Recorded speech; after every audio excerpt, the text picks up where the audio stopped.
Olá, mais um Edu Lopes podcast, YouTube, Spotify, com o meu querido amigo sempre, Renato Simão, do Natação Criativa, que eu devo muito a esse projeto, a ele.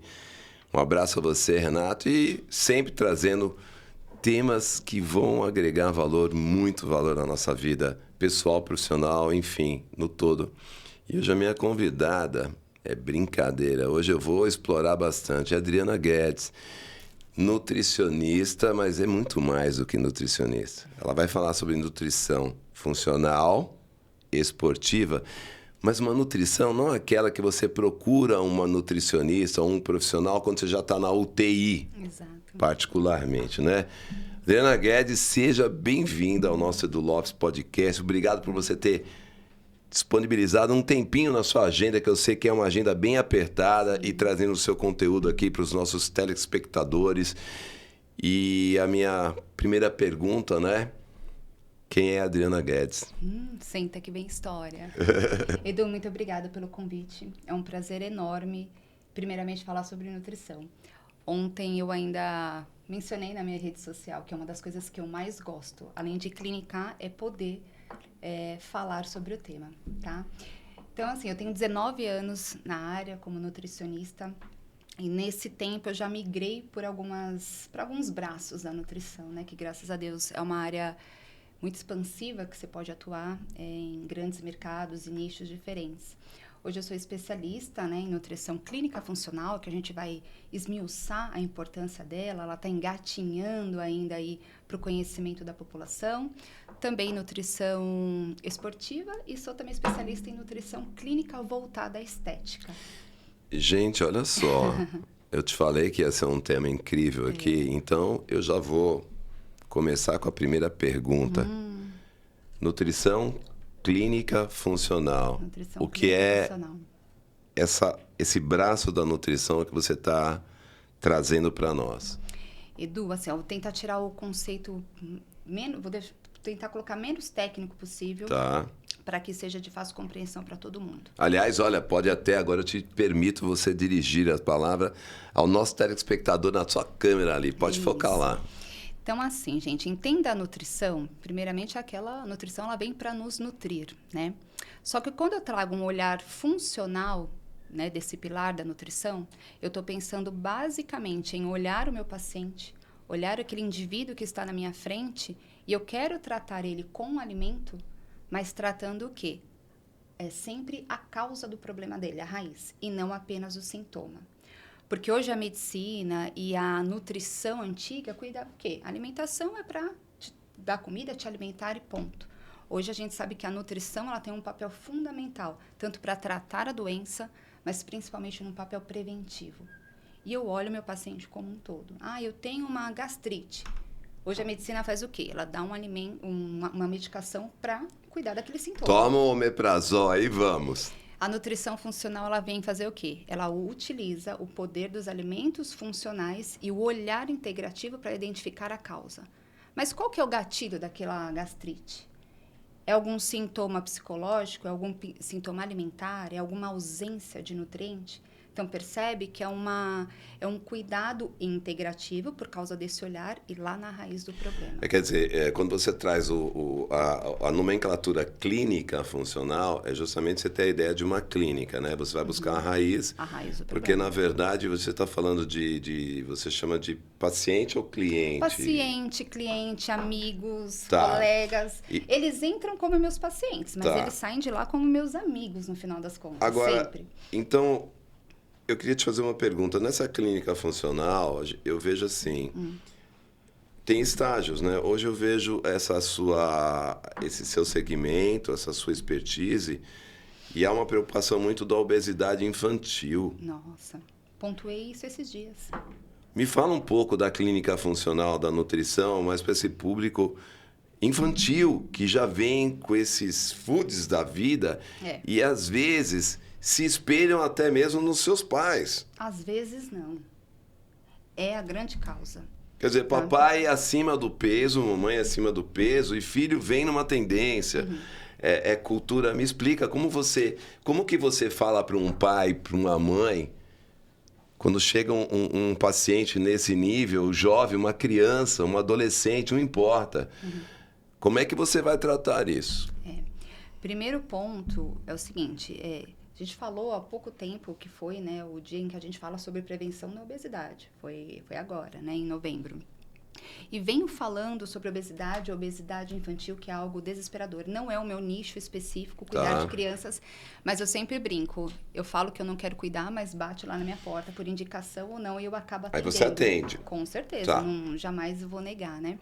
Então, é uma área que, paralelamente, eu também venho buscando.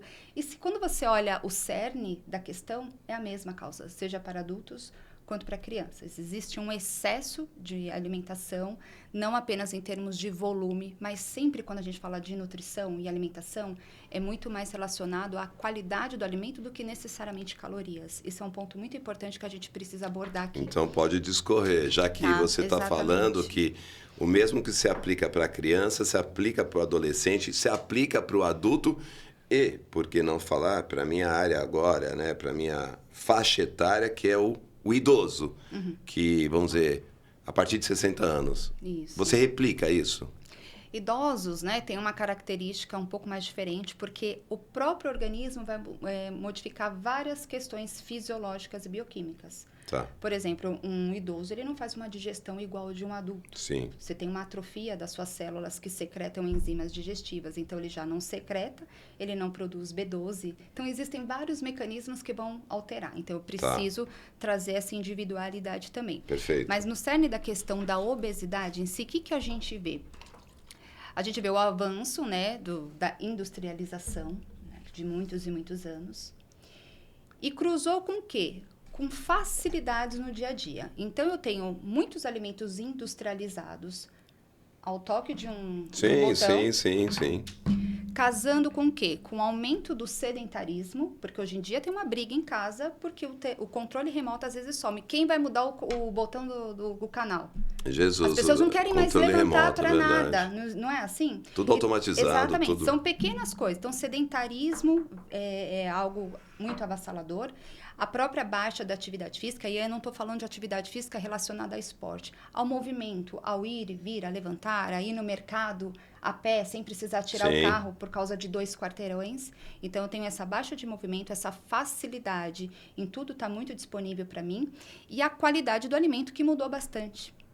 Entenda que um alimento industrializado é um alimento que perdeu o quê? Funcionalidade.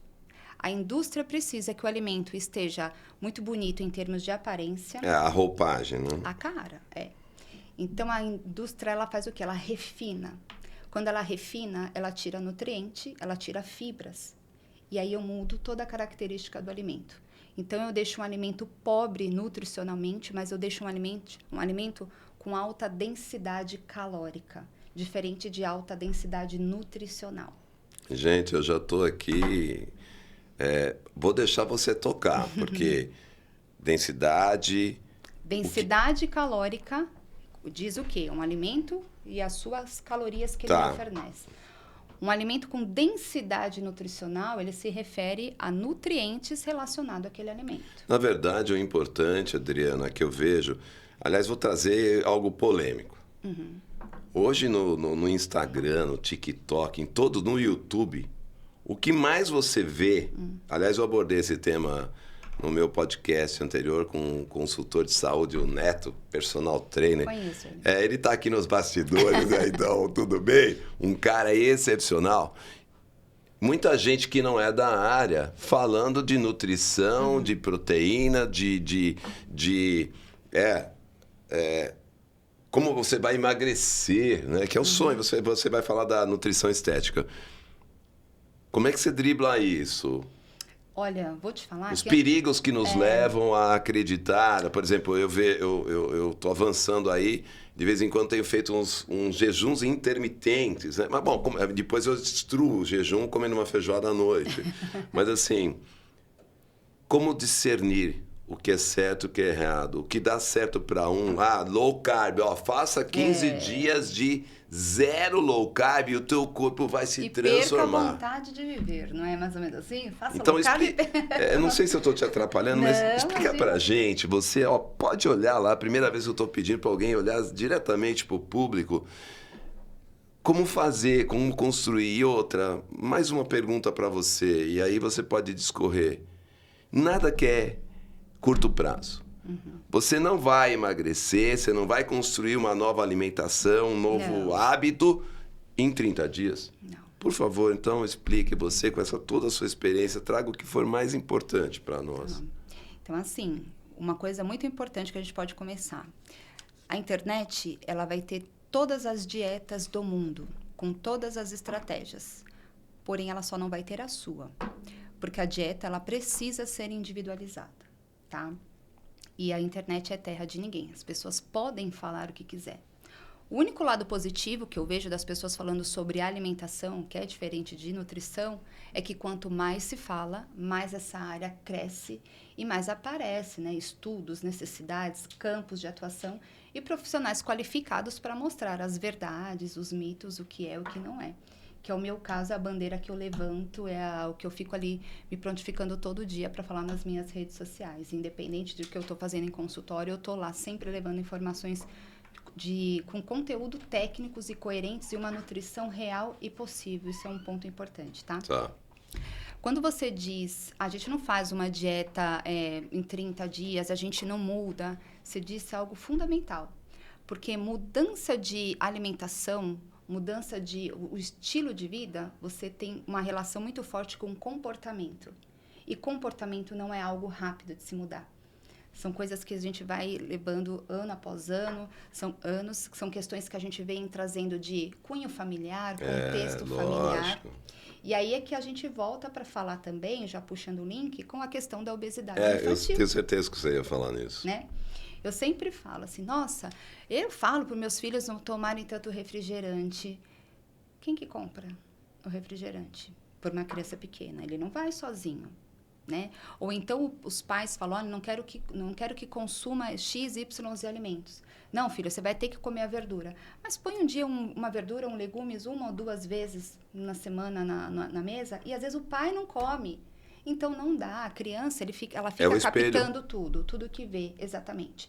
E quando a gente fala de comportamento e ambiente é muito mais, ambiente versus alimentação, é muito mais do que o momento da mesa. Ambiente se faz quando você está no mercado, seu filho já sabe, vamos no mercado hoje? Vamos. Então, qual setor do mercado que você vai primeiro? Vai nos doces. Quais são as suas escolhas? Lógico. Põe seu filho para ajudar. Filha, pega ali, pega 3 limões para a mamãe. Isso você está criando o ambiente.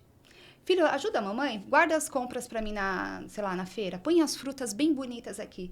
Perceba a diferença? Claro. Do que simplesmente você chegar na mesa dos seus filhos e dizer, vocês vão ter que comer essa abobrinha hoje. Não quero saber, é bom, é saudável. E chega de... Acabou. Você está criando, na verdade, uma relação totalmente nada sadia com o teu filho e você não está fazendo o trabalho. Verdade. Sabe? São coisas assim que são mensuradas dia após dia, são cuidados que a gente precisa ter na nossa fala, no que se tem atos. Em casa, por exemplo, se eu não quero que coma industrializados, eu evito comprar industrializados. Evita comprar. Mas não necessariamente, de repente, posso uma vez por semana, todo mundo ir no Mac? É possível? Modelo transteórico. Isso não só para alimentação. Modelo transteórico de comportamento. Não só para alimentação. Pensa.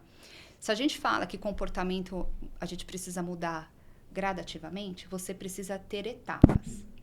Às vezes você fala assim, Adriana, eu posso comer o Mac, então, uma vez por semana? Uma vez a cada 15 dias? É relativo. Qual que é o seu consumo hoje? Não, meu consumo é toda semana. Se você avançar para cada 15 dias, já é um avanço. Sem dúvida, concordo. E assim, gradativamente. Então, você 100%. Vai contemplando etapas. Isso é uma pauta um pouco mais... Para um novo podcast. Exatamente. Mas modelo transteórico é algo que a gente precisa trabalhar, tanto no cenário da alimentação, para alguns pacientes, mas para vários pontos da vida. É muito importante. Agora, Adriana, eu vou pedir para você, então vamos lá. Discorra pra gente tudo que é mais importante nesses 50 minutos que a gente deva saber do que é verdade, do que é mito. Aliás, a Record tem esse tema que eu gosto muito. Ah, abobrinha, não sei o quê, é mito ou verdade? Ah, ó, a berinjela, é mito ou é verdade? Não sei o quê. Na clínica funcional, então, o teu trabalho é esse. Eu chego com uma demanda, você vai fazer uma investigação, vai entrevistar e vai descobrir se eu sou ansioso, se eu tenho problema emocional, se eu brigo com a minha mulher, se eu brigo com o meu marido, se eu tenho problema de autoestima, de autoconhecimento e Tudo tanto. isso interfere, Então você, tá? na verdade, não só na área nutricional, você tem que ter um cunho psicológico, né? Você tem que ser um Sim. pouco psicóloga, não é? Para Exato. entender isso. E aí, como avançamos? Clínica funcional, estética e esportiva. Vai muito do objetivo do paciente, né? Às vezes o paciente chega lá para mim com o objetivo totalmente voltado à pegada esportiva. As pessoas às vezes chegam com os objetivos que elas nem sabem, na verdade, as definições. Às vezes as pessoas falam, eu estava comentando com o Neto esses dias, Adriana, eu quero secar. Às vezes ela quer secar, mas ela não sabe nem o que é secar, porque ela não tem, às vezes, uma base, uma massa muscular por baixo. Então, você quer secar o quê? Então, primeiro, na verdade, você quer emagrecer, depois você quer construir músculo e assim por diante. Tá. Então, primeiro que há uma confusão muito grande nos objetivos. Então, é algo que eu já preciso filtrar, saber. Quem entra em contato comigo, até pelo celular, pelo Insta, eu queria saber como funciona o seu serviço. Primeira coisa que eu falo, conversa pra mim primeiro. Vem pra cá. O que você busca? O que você quer? Porque aí eu consigo direcionar. Até porque uma consulta com uma nutricionista não diz respeito apenas a um acompanhamento nutricional. Tem pacientes que só precisam de uma orientação. Isso que a gente está fazendo aqui, às vezes eu consigo orientar meu paciente. Você está bem, só ajusta isso. Mas você consegue, eventualmente, se não tem grandes causas, né, efeitos já instaurados dentro do corpo ou da própria mente, né, enraizados, você de repente pode detectar, olha, eu vou te ver hoje, já entendi, quer dizer, deve ser uma entrevista um pouco mais longa, sim, né? geralmente dura uma primeira consulta. Ana Adriana, eu quero fazer o acompanhamento nutricional. Pelo menos 1h30. 1h30, Às tá. vezes até 2, porque se o paciente vai tendo dúvidas, eu vou abordando. Sim. Eu vou abordando. Sim, eu não vou sim, você vai... Não, tá, não existe perfeito. isso. Então é muito personalizado, muito não é aquele tempo personalizado. de pronto-socorro de médico, Não né? dá, não dá. Que chegou o que você está sentindo já. Então vamos lá, aí você faz essa análise. De repente pode acontecer... como que é a tua continuidade? Então, cheguei lá com uma demanda, você identificou, como que você vai acompanhando a minha evolução e como você vai explicar para o paciente, para a pessoa, olha, você quer isso, mas antes de você chegar a esse resultado, você vai ter que cumprir etapas anteriores. Exato. Você não vai chegar em 6 meses, você vai talvez chegar em 1 ano. E mais do que chegar, você precisa chegar bem. Isso. Por isso que eu costumo falar lista da dor. Lista da dor. Durante a nossa consulta, a abordagem, eu vou, vou investigando um monte de coisa e o paciente vai me relatando, Adriana, eu tenho essa questão. Então, eu chamo isso de lista da dor. Os pontos que ele tem mais queixa, né? Ele vai me pontuando e eu vou cruzando com sinais e sintomas. A nutrição funcional é muito disso. Eu vou fazendo o cruzamento de sinais e sintomas. Enquanto eu estou aqui olhando para você é meu paciente, você está me falando. Por mais que você esteja me falando, você tem um cansaço. Esse cansaço, na minha cabeça, eu estou maquinando aqui toda uma teia, né? Porque a nutrição funcional é baseada numa teia, né? Com esses braços. Que bacana. Então, eu estou te escutando, mas eu estou ali. Então tá. Então, você já está ligando, né? Eu estou falando, tem o zinco, por isso que o zinco, ele está com essa gastrite, esse cortisol dele. Minha cabeça já está assim. Então, com base nessa lista da dor, eu vou montando uma estratégia. Só que eu não posso esquecer que, por mais que eu tenha que melhorar essa funcionalidade do meu paciente, ele tem um objetivo de cunho estético. Se ele quer emagrecer, ele não está querendo saúde, a primeira coisa. Não é isso, não sejamos hipócritas. As pessoas falam que querem emagrecer... O primeiro a gente gostaria de ter saúde, né? Exato, mas as pessoas querem vestir o seu jeans melhor, sabe? Então, tem esse cunho estético. E a gente, como profissional da saúde, tem que sempre enfatizar o pilar, né? Não, olha, a gente vai trazer a tua melhor estética, mas a gente não pode esquecer dessa qualidade de vida e longevidade.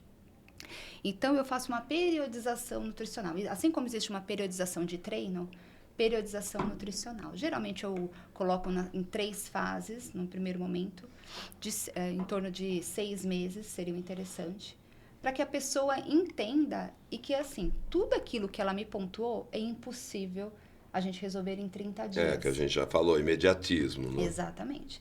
Então, a gente periodiza o tratamento, estipula estratégias alimentares, que aí, quando você me menciona uma low carb, um jejum intermitente, uma cetogênica, isso são estratégias alimentares que eu posso ou não trabalhar de acordo com que o meu paciente, a rotina do meu paciente Entendi. ou o quadro clínico dele. Tá. Porque a depender de um quadro, por exemplo, um paciente que tem um diabetes, uma resistência insulínica, eu preciso realmente reduzir fontes de carboidrato, não tirar carboidrato. Tá. E quando eu falo em reduzir, eu tenho pacientes em low carb que comem arroz e feijão. Eu não abro mão de arroz e feijão. Quando o paciente fala assim, Adriana, vai tirar arroz e feijão? Eu falo, mas por que, Amado? Você gosta? Não, eu gosto. Eu falo, é tudo que eu precisava ouvir. Você entende? Então, tem uma coisa, low carb e no carb e essas loucuras que o pessoal vê na internet. Eu vejo inclusive, eu vou até falar, tem um velhinho lá, que é tão velhinho quanto eu, que o cara vem com umas ideias lá, tá com 70 e não sei o quê. Geralmente no carb total e pá, e bate. Porque se eu copiar o velhinho, acho que eu vou empacotar, hein? Lógico que o corpo, quanto uma melhor sensibilidade à insulina você tem, que é como o teu corpo lida com a glicose, né? Ele recebe essa glicose, você não tem pico, você não tem uma insulina alta. Sim. Logicamente, você tem cada vez menos necessidade desse aporte. Isso é natural, teu corpo não pede tanto, tá? Então, é mais fácil uma pessoa que já consome menos não ter tanta necessidade. Isso não quer dizer que você precisa tirar, e tão quanto que essa estratégia low carb é para todo mundo. Ô, Adriana, deixa eu te fazer uma pergunta. Eu tô focado na minha entrevista que eu tive com o nosso neto aí, né? E eu vou trazer o tema para você. Zero bebida. Para mim, não tem chance. Para paciente que... Zero bebida. Alô? Indústria da bebida, foi. Para mim, não tem chance. Zero bebida. O Neto falou bebida. para mim, Edu, zero bebida. Ou seja, sem cerveja, aquela caipirinha única, aquele aperitivo. Explica pra gente como fazer. Isso. Na verdade, assim, não é nem como fazer, né? As coisas são como são. O álcool, ele tem um impacto nocivo que todo mundo já sabe. Sim, Mas ele compromete... É uma das piores drogas, hein? Porque ele ele compromete tanto uma questão estética, pelo alto valor calórico. Sim. Então, as pessoas passam o pano pro álcool. Eu costumo falar, me dá uma raiva isso, Edu. Porque, assim, tem o pavor do arroz e feijão, mas na hora de chegar ao final de semana... mas imagina. São só duas... Aí pode.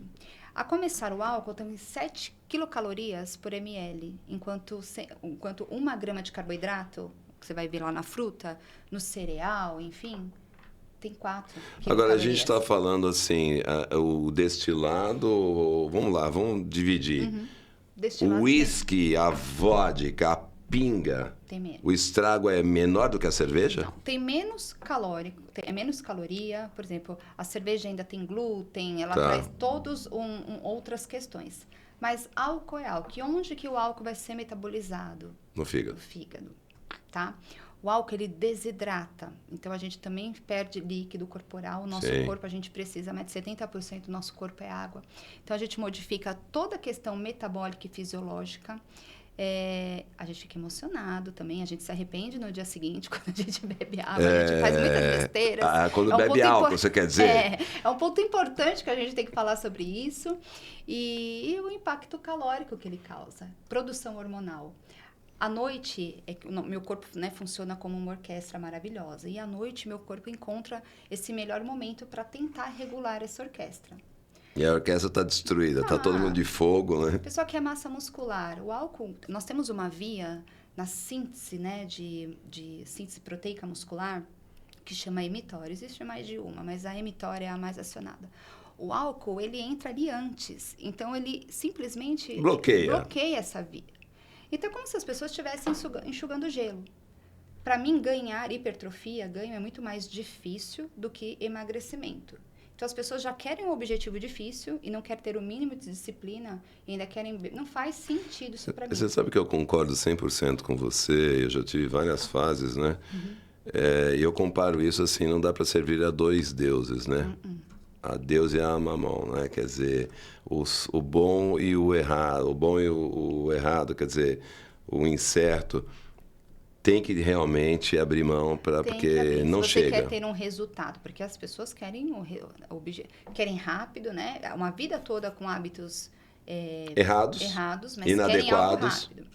E você fala pro teu paciente abertamente? O quê? Não, tipo assim, quer dizer então que você quer chegar a ser um corpo cheio de gominhos, lipado e tal, e quer continuar bebendo? Falo. Você não vai chegar lá. É isso que você fala? Quando eu entrego meu plano alimentar não é só lá o valor calórico, né? Ele tem lá eu apresento a estratégia alimentar para ele antes de vir com a parte do arroz, feijão. Ok. E uma das metas e orientações é excluir álcool já começa 45, 60 dias, no mínimo. Tá. Quem tira o álcool fala, Adriana do céu, a parte de circunferência abdominal, que é algo extremamente importante. Na estética é o que mais se vê, Só que aí, assim, a gente olha além da estética. Quando eu vejo uma circunferência abdominal alta, eu tô vendo que assim, isso aí tá lascado. A circunferência abdominal, ela traduz o quê? Um aumento de gordura visceral. Que é a pior gordura, né? Que é aquela né? que está intrínseca a órgãos vitais e extremamente importantes para o seu metabolismo. E quando a pessoa tira álcool, a primeira coisa que vai perder é a circunferência abdominal. E isso é muito bom. Quer dizer que se eu tirar o álcool, eu já fiz promessas, né? Aliás, esquece promessa, vamos mudar o termo, porque promessa você quebra. Mas eu já fiz pactos e faço sempre que necessário, dependendo dos motivos que me levam a isso, de ficar 2 anos sem beber nada. Nada. Foi muito difícil? No começo eu imagino que sim. Eu vou te traduzir o que está acontecendo comigo hoje, por exemplo. Eu sou chocota, eu amo chocolate. Né? Sorvete, eu não consigo tomar um pote de sorvete, eu consigo tomar, assim, sorvete. Sorvete é um pote de sorvete, não tem um sorvete. Açaí é tal, com muita caloria, com granola e tal. E recentemente eu fiz agora, e me faz mal. Porque o chocolate, ele me traz ele me ataca o fígado. A gordura do chocolate, por exemplo, eu me alimento como um negocinho de chocolate, acabou minha digestão inteira. Olha. Então isso já vem de longa data e meu fígado. Só com a gordura de chocolate? Comi o chocolate já foi.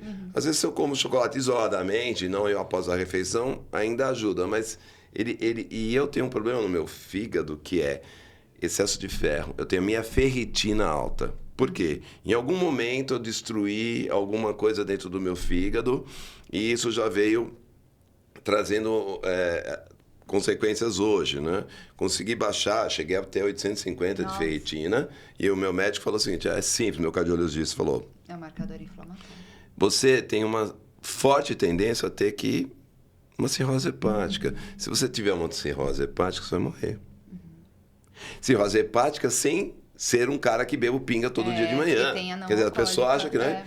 Então, eu tirei o chocolate, desde fevereiro, eu tirei o chocolate, tirei o sorvete, tirei o açaí. Isso. 0. Você me fez uma pergunta que serve para você, ó. A Adriana fez uma pergunta incrível.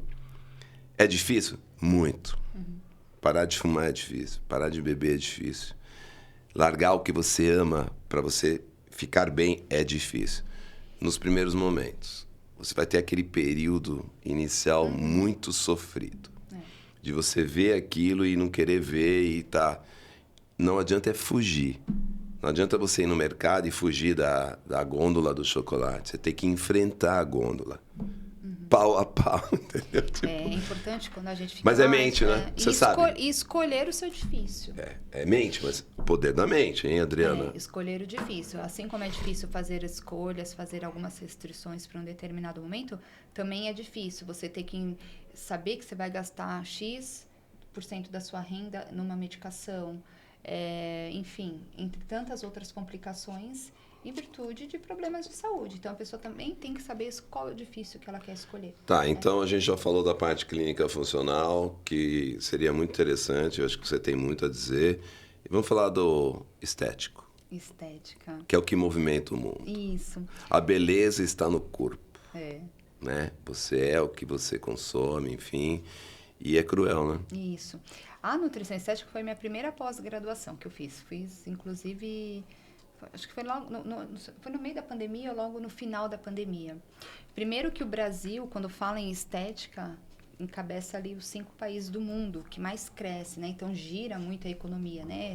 A parte estética. A indústria ama isso. Né? Os profissionais que nós temos, os cirurgiões, os brasileiros são... Sim, a né? plástica e tudo, Exatamente. Óbvio. Só que assim, cirurgia plástica é uma coisa e questões, desordens estéticas são outras, que a gente encontra muito isso. Você explica pra gente, então? Claro. Vamos lá. Por exemplo, eu tenho uma parte dentro da minha anamnese que eu só falo sobre queixas estéticas abordadas.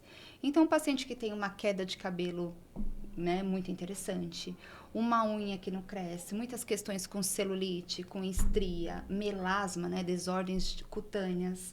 Preparar aquele corpo para um pré e um pós-operatório é fundamental, até porque ninguém pode fazer uma cirurgia, a não ser que sejam cirurgias de emergência, Sim. se eu não tenho um corpo nutrido, porque vai impactar totalmente no meu processo de cicatricial, né? Então, eu preciso ofertar àquele organismo substratos advindos de nutrientes, de vitaminas, para deixar aquele corpo fortalecido. Olha que incrível. Então, cuidado, o olhar da nutrição estética é muito com isso também, muito preventivo, mas muito também aquilo, te deixar contente com o que você vê no seu espelho. Porque a queixa estética é algo, não adianta, a gente não pode negar o pilar estético. O julgamento estético, mexe com tudo. Autoestima então, é tudo, sim, é verdade. ela é importante, é uma área que está crescendo bastante, e ela faz parte, com certeza, dentro das minhas abordagens. Agora, posso fazer uma pergunta? O obeso, o acima do peso, o obeso não mórbido, acima do peso, ele pode estar acima do peso e ter saúde?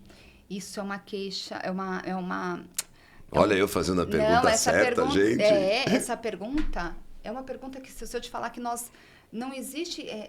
na ciência, não tem uma resposta para isso ainda, porque existem obesos que você pega alguns... Não tem nada. Tá 100%. Que é aquela pergunta que eu falei, será que existe obesidade saudável? Só que a obesidade, ela, assim, a classificação dela é uma doença crônica não transmissível. Outro dia eu falei, ela tem um CID. Se ela tem CID, ela é uma doença. Quer dizer, a obesidade tem um CID, é verdade. Se ele tem um CID, que é uma classificação médica, né? Então, ele é uma doença. É uma doença. Então, por si só, como a gente pode considerar uma doença saudável? Então, ainda são mecanismos que a ciência não explica totalmente o porquê, ou até que momento a genética também está influenciando nisso, e que em algum momento... Pais obesos, quer dizer, a família toda é obesa, tios e não sei o quê, assim como você, uns são mais altos, mais baixos e tal, e a parte genética, você já carrega essa genética? Você pode carregar genética, só que genética não é sentença. Antigamente falava assim, é que família toda... Você vai ser obeso, não. Acabou. Hoje em dia, muito mais do que genética, a gente fala em epigenética. Epigenética? Epigenética é como o meu ambiente influencia a minha genética. Aliás, você já falou isso no começo, né? Falei? Em que ambiente eu tô... tipo... Quer dizer, vamos lá. Eu tô lá numa empresa onde, na hora do almoço, todo mundo come fast food. Não existe uma alimentação saudável. Os meus amigos... Aliás, vou trazer algo que eu estava conversando com você, com o Neto anterior no podcast. Você é a média das 5 pessoas mais próximas que você tem. Né? Olha que incrível, quer dizer... Como faz sentido, né? Gente... Quando eu falo da genética e da epigenética... Que coisa de louco! Do ambiente, o que acontece? A gente tem braços específicos, né? Então, a epigenética, ela me diz muito a alimentação, pilar fundamental, sempre você suspeita para falar disso. O estresse, então, o manejo do estresse, a atividade física e o sono, né? Então, são pilares que ficam assim. Então, olha, o Edu tem um gene para isso daqui. Só que seu gene está ali, ele só está com você, ele pode estar adormecido, não estar se manifestando. A epigenética, ela entra como se ela estivesse ali, cutucando. Você está adormecido. Então, você come um monte de coisa ruim, você dorme muito mal, você não respeita o horário do sono. Ele vai acordar o gene. Isso. Você fuma ou você bebe, você tem uma vida extremamente estressante, você tem um cortisol nas alturas. Você concorda que você está ali só cutucando esse gene que está? Então, hoje, quando a gente pensa em longevidade e tentar silenciar essas desordens genéticas, é cuidando da epigenética, os fatores que influenciam o teu ambiente. Adriana, o câncer, ele é muito decorrente de tudo isso que a gente está conversando? Muito, mas muito mesmo. O que você se alimenta, o que é... Total. Total. Existem tipos de câncer que já são ajustados de acordo com tudo que você veio fazendo. Sim, com E o certeza. contrário vale. E ainda a gente ainda vai inserir aí a parte emocional, né? Sim, lógico, que é grande parte. Aí a pergunta, por exemplo, se você come tomate. Eu adoro tomate, né? Aí a gente vai falar de nutrição funcional. Então, tá bom, deixa eu pegar meu caminho Peraí, aqui, que horas são? Ó, 14h33 Vou aqui, marcar ao já vivo, mais. aqui, é gravado. Agora, vamos falar então, gente, do que não está sendo ruim. Você vê, eu já falei com a Adriana aqui, clínica funcional, ela deu uma pincelada, porque o conteúdo dela é incrível. Vou trazer você e o Neto juntos pra gente fazer um debate aqui, que, nossa, já Põe tem pra data. 4 horas, Não, mas então, tem né, datas. Neto? Não, o Neto é 1h30, Põe pra né? 4 Tal. horas isso aí. Então, mas vamos lá, a gente falou de clínica funcional, você fez uma abordagem bem interessante, aberta, a gente entendeu um pouco. Falamos um pouco da estética, né? Mas vamos falar do que é saudável, né? E eu vou te jogar um desafio. O pobre tem condição de se alimentar bem, nutrindo o seu corpo com pouco dinheiro? Tem. Porque o que a gente precisa... O pobre, gente, não é discriminando, mas a maioria da população hoje não tem acesso a nada. Isso é um ponto importante. E eu vejo, por exemplo, os da fronteira, médicos da fronteira, que fazem aquele alimento que é um saquinho. Eu fiquei até... me deu uma certa sensibilidade e que aquele alimento vai trazer a nutrição de volta para aquela criança. Uma suplementação específica então, é o que eu estou falando. Num país que joga tanta comida fora, né? Restaurantes e tudo, joga fora os alimentos. Nós vamos ver lá no CEAGESP, nas feiras, né? Esse trabalho, nutrição, quanta riqueza nutricional se joga fora. Fala um pouquinho sobre isso pra gente. Isso que você diz, essa acessibilidade ao alimento, e quando a gente fala de alimentação saudável, traz aquela vertente que a alimentação saudável é cara, que você precisa daqueles alimentos orgânicos, né? Então, isso meio que distancia, falar, não é uma alimentação que é para todos. Mas a alimentação saudável, quando eu te falo do arroz, do feijão, isso é algo cultural da nossa população, então precisamos respeitar, e nutricionalmente tem uma composição incrível. Eu vejo que muito mais as pessoas carentes vai muito mais de uma questão de falta de informação. Isso que precisa chegar. Porque às vezes o pai ou a mãe vai levar para a criança, ela pode às vezes fazer uma feira num horário um pouco mais tarde, que você tem os valores, né, mais facilitados, né, com custo mais baixo. Só que às vezes essa mãe prefere fazer o quê? Ela vai comprar, sei lá, uma bolacha, ela vai comprar um miojo. E se você pensar em poder aquisitivo, o custo desses alimentos, você consegue comprar realmente uma variedade de vegetais. Então, quando você para olhar uma situação corriqueira como essa, o que falta ali nessa questão? Não é muito mais a informação? Porque você vai se nutrir, você vai garantir uma nutrição adequada com comida de todo dia. O arroz, feijão, um frango e uma abobrinha que seja. Você tendo isso todos os dias, você estará nutrido. Quanto que a gente precisa, na verdade, de proteína? O que o nosso corpo precisa diariamente? Vamos lá. É individual, né? Isso sim, tudo bem. Cada um tem a sua necessidade. De acordo com a sua necessidade. Mas existe um percentual, né? Vamos dizer, para tantos quilogramas. Como que é essa relação? Isso.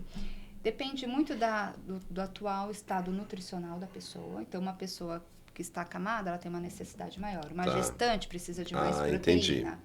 Mas para indivíduos sadios, eutróficos, a gente fala de proteína a partir de 0,8 gramas por quilo de peso. Então, quando você vê isso, assim, 2 refeições que você tenha 2 porções de proteína ou ovos, você bate as suas necessidades.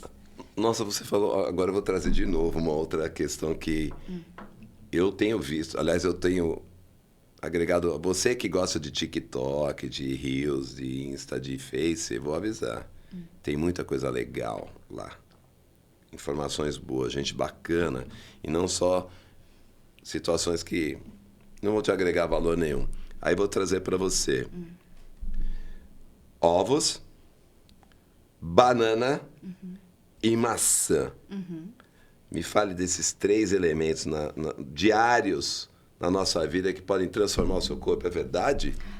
Ovos, Ovo é o alimento mais completo do mundo inteiro. E barato, né? Relativamente. E eu não gosto de quem não gosta de ovos. Eu já brinco com essa frase, né? Dentro das minhas consultas. Eu já falo assim, não vou te julgar se você não gostar de ovo. Ovos de qualquer maneira. Um omelete, um ovo, por exemplo, mexidos, papai, 89 anos, papai, sabe o que ele faz? Aquele ovo que vem quentinho só. É ovo molê?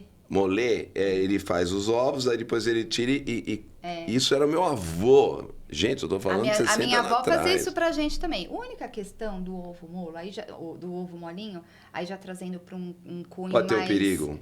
mais sanitário, é o risco da salmonela. Né? Mas a salmonela não é só nos ovos, ela tem em peixes, crus. Então, eu como profissional preciso falar disso. Mas é uma delícia. Então seriam ovos mexidos, por exemplo, seria bom? Ovos mexidos, ovos cozidos, omelete. Tá bom. Excelente você iniciar o seu café da manhã, por exemplo, com ovos. A gente está falando de proteínas, eu estou falando de gorduras e eu estou falando de vários fitoquímicos, eu estou trazendo já para nutrição funcional. Né? Na gema do ovo, eu tenho zeaxantina, eu tenho luteína, que são fitoquímicos muito importantes para o nosso dia a dia. Uma ação antioxidante muito bacana. Super barato, qualquer pessoa consegue, né, produzir, ter acesso. Banana. Banana também. Banana barato, funcional.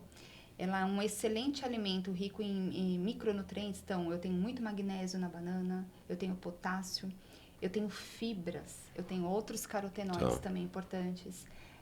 Atletas usam bastante, né? Banana. Acho que não existe uma dieta minha que não tem uma banana. Você consegue carregar aquilo para tudo, para qualquer lugar. Ela tem fibras. E você falou da maçã, né? Maçã, por exemplo, ela tem uma fibra que chama pectina.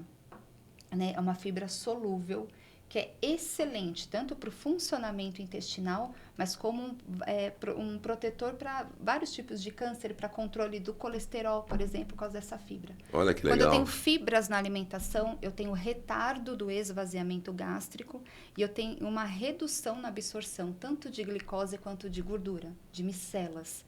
Então, aí a gente já fala sobre matriz alimentar. Quando eu olho um alimento e falo assim, a banana tem carbo. Não, amado. Banana é um alimento fonte de carboidrato, é um alimento que tem fibra, é um alimento que tem X, Y, Z. E quando eu tenho o entendimento do alimento como matriz alimentar, eu falo que eu estou falando de nutrição avançada e eu não estou reduzindo o alimento a um macronutriente. Tá? Então, as dietas que não dão certo, as pessoas que querem falar sobre alimentação ou aquela alimentação, como fala, a dieta flexível, são pessoas que estão falando de uma alimentação, mas não estão falando de nutrição avançada. E uma nutrição que Às vezes você consegue um resultado estético, você acaba com o teu corpo. É isso? Exatamente, porque só pensa em fechar calorias. Eu até comentei na entrevista com o Neto, né, que é consultor de saúde, que está aqui. Eu falo nele porque eu estou te trazendo esse tema de novo, né? Esses jejuns intermitentes, o no carb, né? Ou low carb. Isso. O que é essa cetogênica, por exemplo? Essa dieta cetogênica, é isso? A dieta cetogênica é uma dieta em que vai oferecer o mínimo do consumo de alimentos fontes de carboidrato. Carboidrato vai gerar glicose, que é a nossa principal fonte de energia. O carboidrato, o pão é carboidrato. É um alimento fonte de carboidrato. E ele gera glicose. Agora eu quero te fazer a pergunta. Legal. E o Neto me condenou, falou, você não precisa tirar açúcar. O Neto falou assim para mim, você pega o açúcar e põe numa colher e ingere? Não. Então por que você quer tirar o açúcar? Me fala do açúcar, o vilão. Falam muito bem. Então, me fala o vilão. Por exemplo, se eu queria tirar o açúcar, eu não quero mais...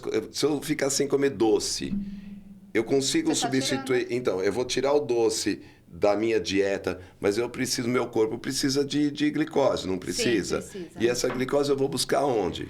Vamos supor que você tire, faz uma cetogênica, vai. você tire. O seu corpo, de qualquer maneira, ele tem vias metabólicas que ele vai produzir glicose. A gente está falando de neoglicogênese, enfim. Ele encontra rotas porque ele vai produzir o mínimo que seja para isso. O açúcar é muito relativo. Isso eu falo para alguns pacientes, Adriana, eu só consumo açúcar só de manhã quando eu vou adoçar, porque eu não consigo. Eu falo, é só nesse momento? Não tem problema, porque eu preciso garantir a adesão para o meu paciente ter resultado. Eu falo, não adianta eu fazer a dieta perfeita para mim. Lógico. Eu tenho que adequar dentro da realidade que ele consiga seguir. Então, se é naquele momento, eu deixo. Por isso que é importante olhar para o contexto da alimentação.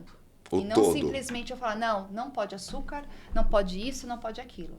Vamos organizar o contexto dessa pessoa. Tá, então vamos falar, por exemplo, eu tirei o açúcar, e aí? É. 60 dias sem açúcar, eu vou emagrecer? Emagrecimento é relativo. Emagrecer, a gente fala em perder gordura. Tá.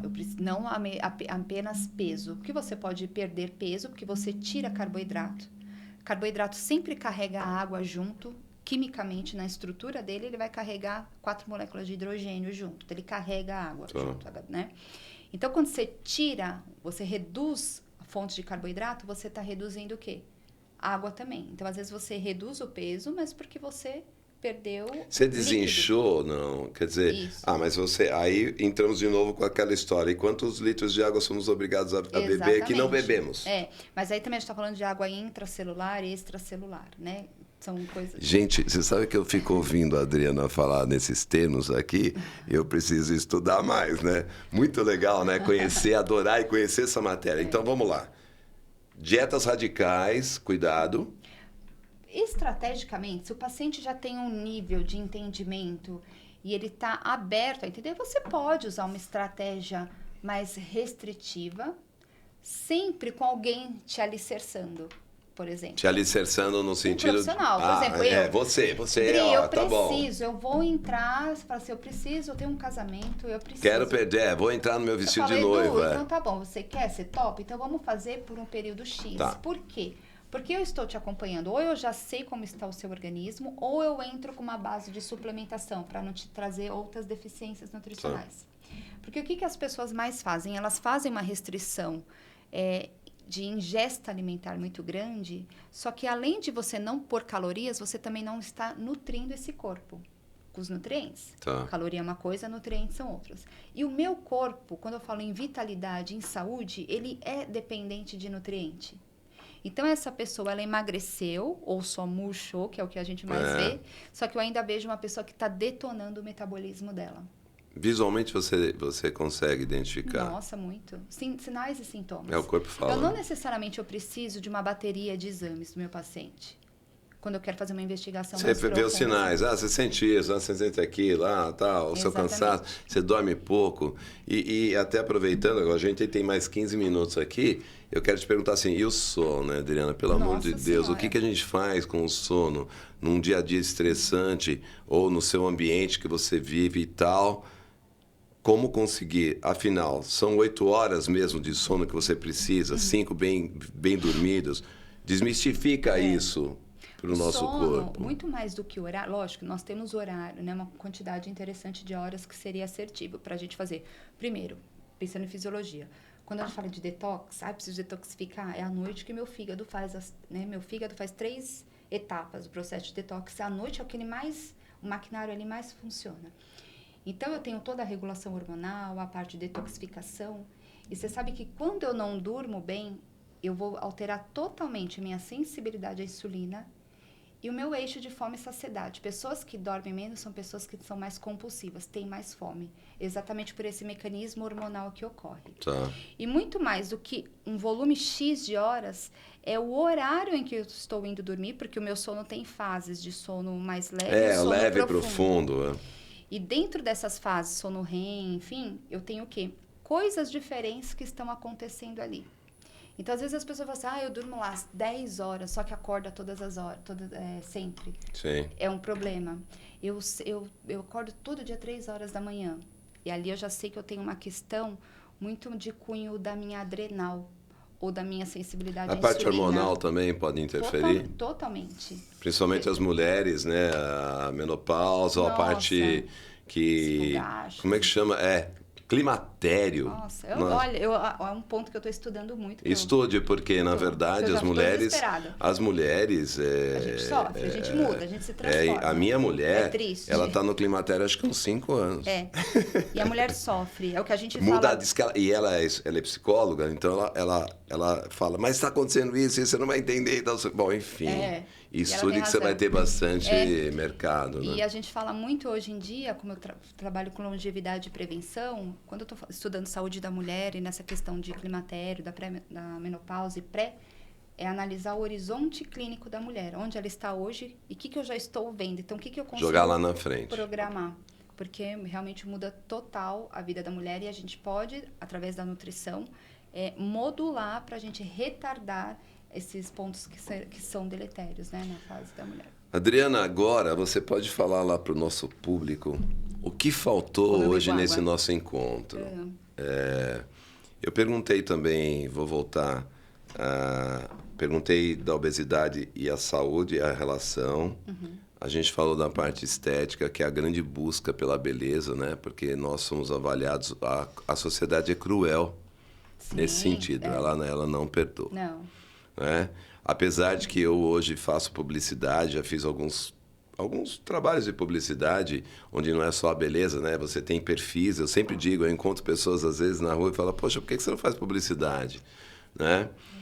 E o plus size, que é o termo plus size, ele entrou na publicidade assim fortemente. Sim, bem forte. As grandes marcas fomentaram uma parte da nossa população que já está.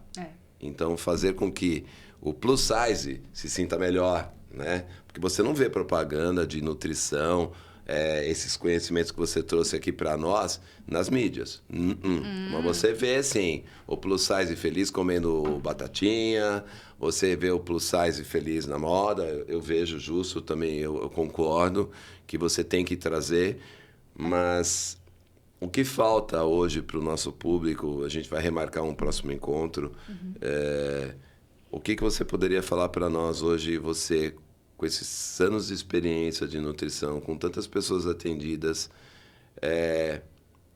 aqueles que conseguem chegar? Isso. A gente precisa pensar na longevidade, tá?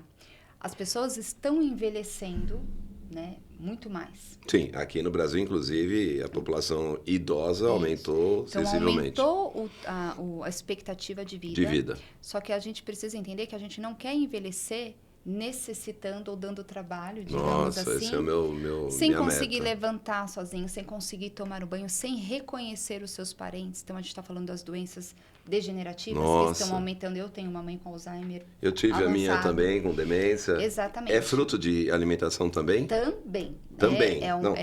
Tá bom, não vamos entrar, porque Sempre entenda que a alimentação vai influenciar o seu gene, sua genética e epigenética, tá? Então, sempre vai ser uma correlação. Então, se a gente está falando de expectativa de vida, a gente tem que trazer a nutrição com esse olhar preventivo, que ela é muito importante e ela vai trazer benefícios. E se eu quero falar de nutrição e alimentação, a gente precisa trazer o quê? Aquilo que a gente via dos nossos avós, dos nossos antepassados. Parar de tentar dificultar a nutrição. Quando eu simplifico, olhe para o seu prato, veja cores nele, tá? Participe do processo da alimentação. E quando eu falo participar do processo é escolher. É escolher.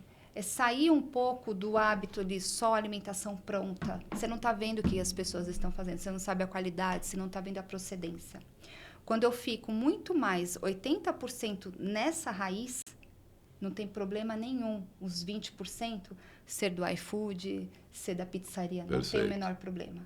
Agora, garanta que você faça 80% das vezes que você se alimenta de comida de verdade, de cor.